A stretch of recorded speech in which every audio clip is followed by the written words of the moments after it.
Bismillahirrahmanirrahim. Alhamdulillahi rabbil alamin. Ya Rabbana lakal hamdu kama yanbaghi li jalali wajhikal karim wa li 'azimi sultanik. Subhanaka la nuhsi thana'an 'alaika anta kama afnaita 'ala nafsik. Falakal hamdu hatta tarda. Walakal hamdu idza radit walakal hamdu ba'da ridha. Allahumma salli ala Muhammadin wa ali Muhammad. Assalamu alayka ya Rasulullah. Assalamu alayna wa ala ibadillahi salihin. Wassalamu alaikum warahmatullahi wabarakatuh. Alhamdulillah wa syukurillah, kita dapat memulai kembali kajian dan renungan kita di bawah naungan Al-Quran yang tadinya di bulan Ramadan kita adakan setelah salat asar. InsyaAllah dari mulai Senin hingga Jumat kita akan isi setelah salat maghrib mungkin sekitar 20 menit ya, untuk sama-sama kita merenungkan ayat-ayat Allah Subhanahu wa Ta'ala yang diturunkan untuk menjadi cahaya bagi hidup kita semuanya. Mudah-mudahan Allah limpahkan rahmatnya, taufiknya, hidayahnya untuk kita semua, keluarga kita, dan untuk anak-anak kita. Mudah-mudahan Allah Subhanahu wa Ta'ala senantiasa mendampingi mereka dalam pendidikan mereka, begitu pula perjuangan mereka di masa yang akan datang. Mari bersama-sama kita mulai kajian kita dengan membaca Ummul Quran. A'udzu billahi minasy syaithanir rajim. Bismillahirrahmanirrahim. Alhamdulillahi rabbil alamin. Ar-Rahmanir Rahim. Maliki yaumiddin. Iyyaka na'budu wa iyyaka nasta'in. Ihdinas siratal mustaqim. Siratal ladzina an'amta 'alaihim ghairil maghdubi 'alaihim waladdallin.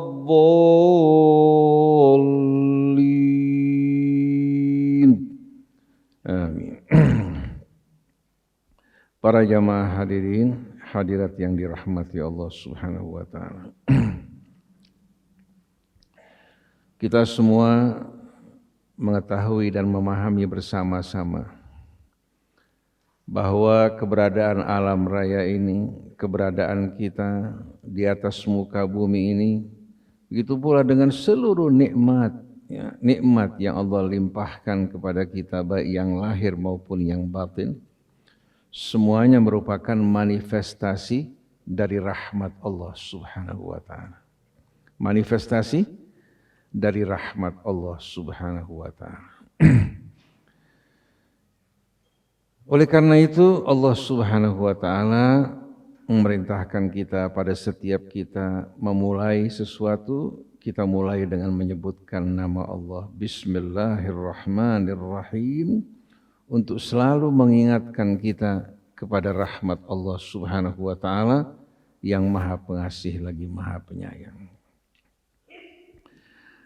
Kita diajak oleh Allah Subhanahu wa Ta'ala untuk banyak-banyak merenung dan bertafakur, agar hati kita betul-betul diliputi oleh rasa syukur yang tak terhingga atas nikmat-nikmat yang Allah berikan kepada kita. Penciptaan manusia, ilmu kecerdasan yang Allah berikan buat mereka, kedudukan mereka sebagai tuan di atas muka bumi yang dilayani oleh makhluk-makhluk Allah yang bermacam-macam. Al-Quran yang Allah turunkan semua merupakan manifestasi dari rahmat Allah. Matahari yang terbit di waktu pagi, tenggelam di waktu malam, begitu pula bulan sebagai penggantinya juga manifestasi dari rahmat Allah. Begitu juga berbagai macam makanan yang Allah sediakan, baik dari hewan, tumbuhan, satwa yang terdapat di lautan, dan berbagai macam makhluk-makhluk yang Allah ciptakan di atas muka bumi ini sebetulnya manfaatnya kembalinya untuk kita semua. Dengan selalu kita mengingat nikmat Allah Subhanahu wa taala akan melahirkan rasa syukur yang membuat hati kita bergetar penuh rasa cinta kepada Allah Subhanahu wa taala. Oleh karena itu Allah gambarkan orang yang beriman, jiwa mereka, innamal mu'minuna alladzina idza dzukirallahu wajilat qulubuhum wa idza tuliyat alaihim ayatuhu zadathum imana wa ala rabbihim yatawakkalun.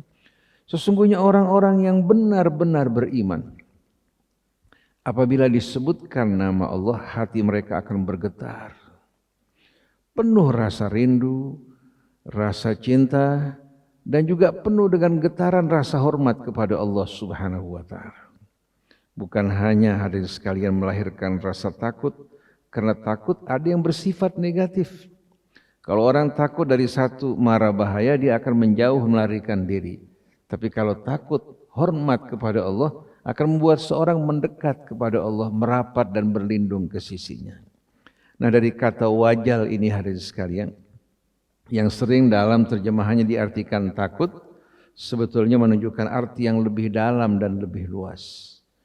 Seseorang apabila disebutkan nama kekasihnya, hatinya akan bergetar. Allah Subhanahu wa taala yang menciptakan kita, yang melimpahkan rahmat kasih-Nya yang tak terhingga kepada kita semua, masa tidak menggetarkan hati mereka-mereka yang mengenal Allah Subhanahu wa taala. Maka orang yang beriman yang sebenarnya bila disebutkan nama Allah, hati mereka bergetar penuh rasa cinta, rindu dan juga hormat kepada Allah Subhanahu wa taala. Wa idza tuliyat alaihim ayatuhu zadathum imana wa ala rabbihim yatawakkalun, dan apabila dibacakan ayat-ayat Allah kepada mereka akan menumbuhkan keimanan di hati mereka dan mendorong mereka untuk lebih mendekat merapat kepada Allah dan menyerahkan seluruh hidupnya kepada Allah, berserah diri kepadanya. Ini hadirin sekalian merupakan buah dan manifestasi dari keimanan kepada Allah Subhanahu wa taala.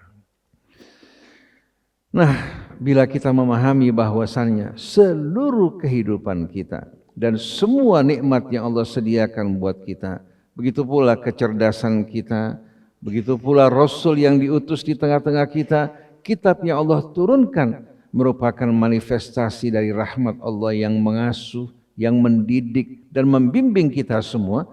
Bagaimana seharusnya sikap kita kepada Allah Subhanahu wa taala. Lalu di samping sikap kita kepada Allah Subhanahu wa taala, bagaimana efeknya ya yang dirasakan ya, oleh orang-orang di sekelilingnya dan di sekitarnya. Satu hari sekalian orang bertanya kepada murid-murid dan siswanya di sekolah. Ketika dia ditanya mengenai Bismillahirrahmanirrahim dengan nama Allah yang Maha Pemurah lagi Maha Penyayang. Apa kesan yang kamu rasakan dari nama ini?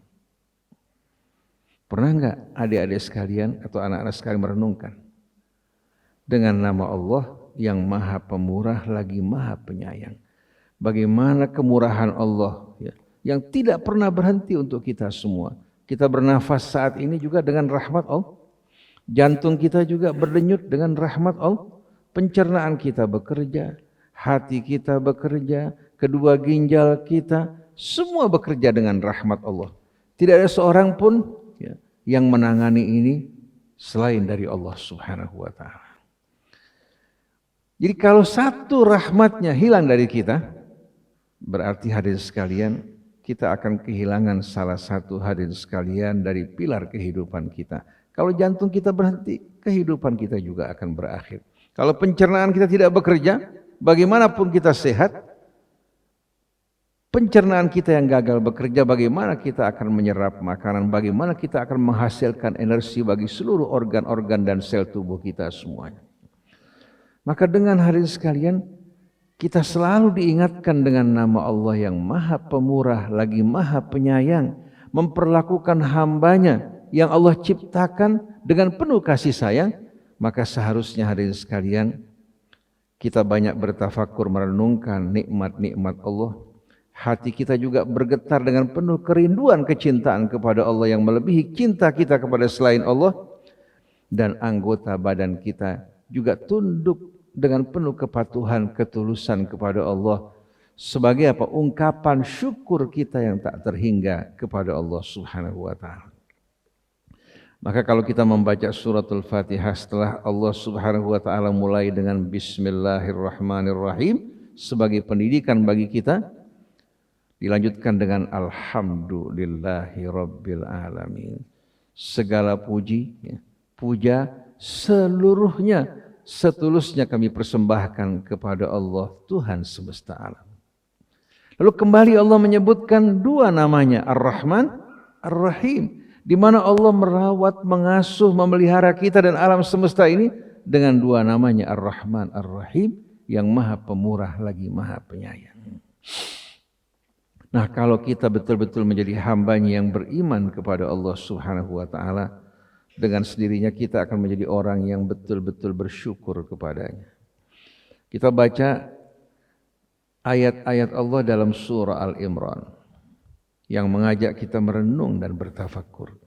Inna fi khalqis samawati wal ardi wa ikhtilafil laili wan nahar la ayatin liulil albab. Sesungguhnya pada ciptaan langit dan bumi, perubahan malam dan siang silih berganti, penuh dengan tanda-tanda bagi mereka orang-orang yang berakal dan bijak. Dalam bahasa Arab, albab itu dari kata lub, yang artinya jantung sesuatu atau intinya.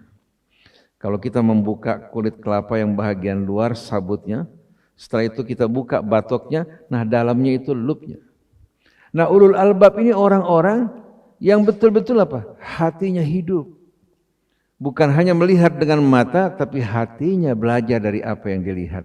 Bukan hanya sekedar dia mendengar, tapi dia belajar dari apa yang didengar, diresapi dan dihayati. Nah, ulul albab ini orang-orang yang berakal, orang-orang yang jiwanya hidup, orang-orang yang menemukan kebenaran di balik ayat-ayat Allah Subhanahu wa ta'ala. Oleh karena itu sifat-sifat mereka Allah sebutkan, alladzina yadhkurunallaha qiyaman wa qu'udan wa ala junubihim. Orang-orang yang selalu mengingat Allah, selalu menyebut nama Allah, baik di saat mereka berdiri, di saat mereka duduk, di saat mereka berbaring, hatinya selalu ingat kepada Allah, lidahnya juga selalu menyebut nama Allah Subhanahu wa ta'ala. Wa yatafakkaruna fi khalqis samawati wal ard, dan mereka selalu bertafakur, merenungkan apa? Ayat-ayat Allah Subhanahu wa ta'ala yang di langit maupun di bumi. Rahasia ciptaan Allah Subhanahu wa ta'ala yang begitu indah selalu menarik perhatian mereka. Jadi hati mereka, fikiran mereka selalu berwisata di tengah-tengah ayat Allah. Bukan orang-orang yang hatinya dikuasai hawa nafsu, yang hari-harinya waktunya hanya memburu hawa nafsunya, tapi fikirannya, akalnya, begitu pula kalbunya betul-betul terikat senantiasa dengan Allah Subhanahu wa ta'ala. Oleh karena itu lidahnya selalu melantunkan puja-puji setiap kali mereka mencicipi nikmat Allah, memandang ayat-ayat Allah, mendengarkannya yang tidak dirasakan oleh orang lain, mereka rasakan nikmat-nikmat yang begitu indah.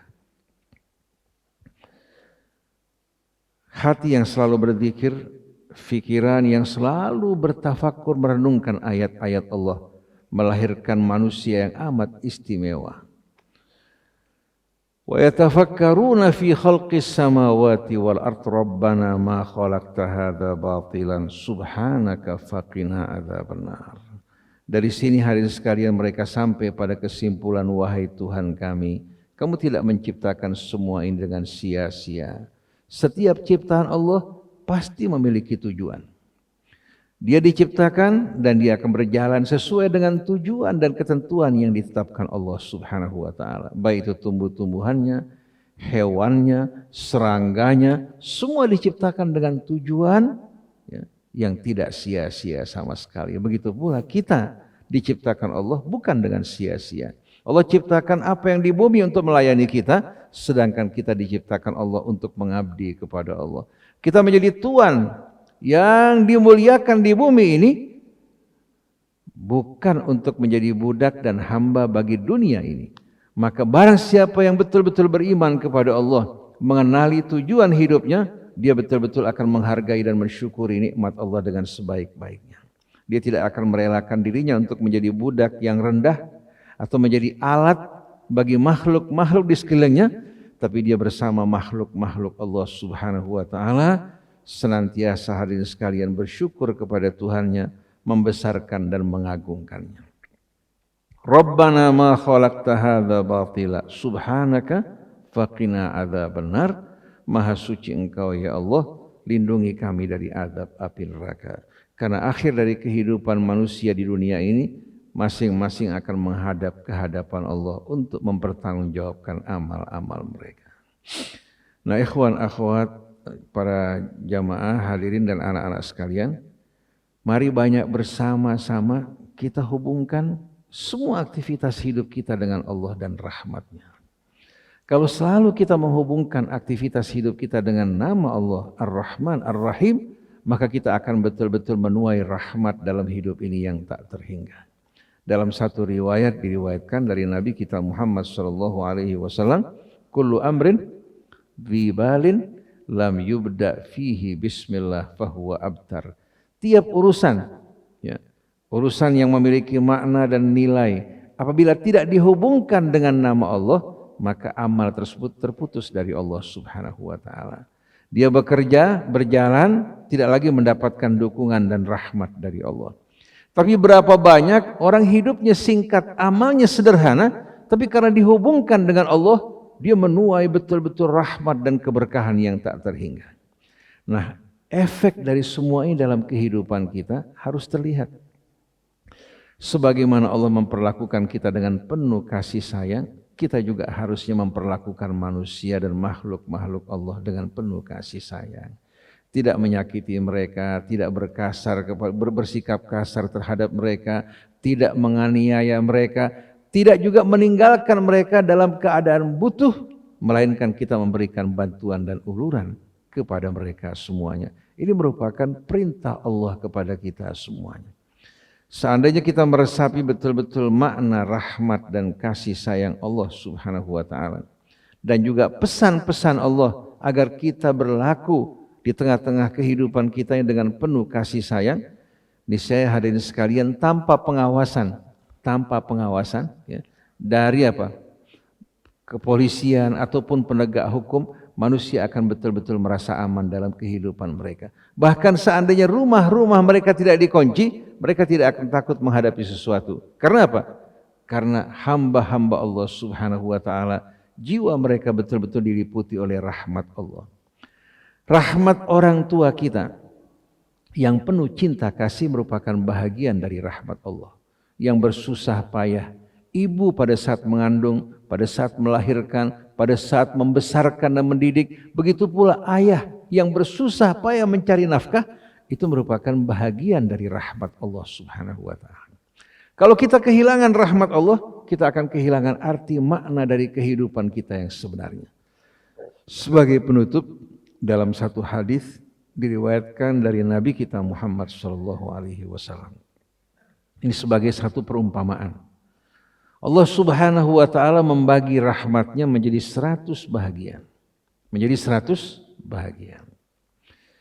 Satu bahagian dari 100 rahmat tersebut Allah Subhanahu wa taala tuangkan di tengah-tengah makhluknya di atas muka bumi. Hingga seorang ibu begitu mencintai anaknya, bersabar menghadapi anaknya, bahkan menanggung derita karena rahmat tersebut. Begitu pula seorang ayah bekerja bersusah payah. Seekor harimau ya, yang begitu buas ternyata penuh cinta kasih pada anaknya. Ketika dia berburu binatang, sebelum dia memakan mangsanya, diberikan pada anak-anaknya. Seekor kuda menahan kakinya untuk tidak menginjak anaknya. Begitu pula kasih sayang yang kita jumpai di tengah-tengah makhluk Allah, itu hanya disebabkan satu rahmat yang Allah letakkan di muka bumi. Di hari kemudian nanti, dalam kehidupan hari akhirat, Allah akan satukan 100 rahmatnya, Allah akan taburkan di tengah-tengah kehidupan orang-orang yang beriman. Coba bayangkan, betapa indahnya hidup dengan rahmat Allah. Dan orang yang akan mendapatkan rahmat Allah, hanya orang yang memiliki rahmat di hatinya. Ketika Nabi bercucuran air mata sambil mencium cucunya, sebahagian sahabat mengatakan, "Ya Rasulullah, air mata apa ini wahai Rasulullah yang berlinang-linang di matamu?" Rasulullah mengatakan, ini merupakan air mata rahmat, bukan karena tidak puas dengan ketentuan Allah. Lalu salah seorang dari mereka mengatakan, "Ya Rasulullah, kami tidak pernah mencium anak kami semenjak anak-anak kami ada." Rasulullah mengatakan, "Man la yarham la yurham." Yang tidak punya rasa rahmat akan jauh dari rahmat Allah. Irhamu man fil ardi yarhamkum man fis sama. Kasihi sayang yang di bumi, yang di langit akan menyayangi kalian.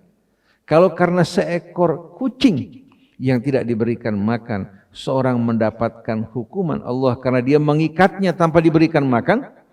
Seekor anjing yang diberikan minum dalam keadaan haus dahaga oleh seorang pelacur, Allah berikan hidayah pada pelacur tersebut. Kita bisa bayangkan bagaimana kalau kita selalu hari sekalian berlaku kasih dan sayang terhadap sesama kita.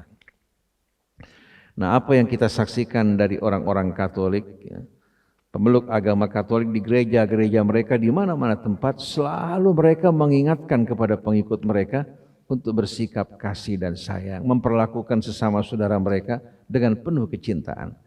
Sedangkan kita telah kehilangan semua ini karena kita disibukkan oleh pertentangan, perselisihan, oleh hal-hal yang tidak berguna, sibuk dalam urusan dunia, kita kehilangan ruh dari hidup kita ini, yaitu rasa rahmat. Dan ini yang akan menghubungkan kita dengan rahmat Allah Subhanahu wa taala. Innallaha yarhamu min ibadihir ruhama. Sesungguhnya Allah mengasihi menyayangi hamba-hambanya yang pengasih dan penyayang. Demikianlah ikhwan yang dirahmati Allah Subhanahu wa taala, untuk kajian kita ba'dal maghrib. Mudah-mudahan setiap salat maghrib dari Senin hingga Jumat, walaupun hanya beberapa saat, kita dapat saling mengingatkan satu dengan lainnya. Kalau saya tidak ada, nanti dinantikan sama Ustadz Heri Nurdi, ya, sama Ustadz Hamzah atau Ustadz Jelani, insya Allah bisa mengisi bersama-sama kita. Ada Ustadz Isa. Mudah-mudahan waktu kita selalu hari ini sekalian terisi dengan zikrullah. Bukan hanya zikir lisan, tapi hati yang selalu mengingat Allah. Baik pada saat kita sedang mencicipi nikmat Allah, memandang, mendengar, berfikir, akan selalu teringat pada Allah. Mudah-mudahan Allah memberikan taufik hidayahnya kepada kita semua, mengampuni dosa kita semua, demikian pula kelalaian kita, dan Allah Subhanahu wa taala jadikan kita sebagai manusia-manusia yang berguna baik untuk keluarga kita, untuk bangsa kita dan negara kita, dan menjadi bekal bagi hari akhir di kemudian nanti. Subhanakallahumma wa bihamdik, asyhadu an la ilaha illa anta, astaghfiruka wa atubu ilaik, wal afu minkum. Wassalamualaikum warahmatullahi wabarakatuh.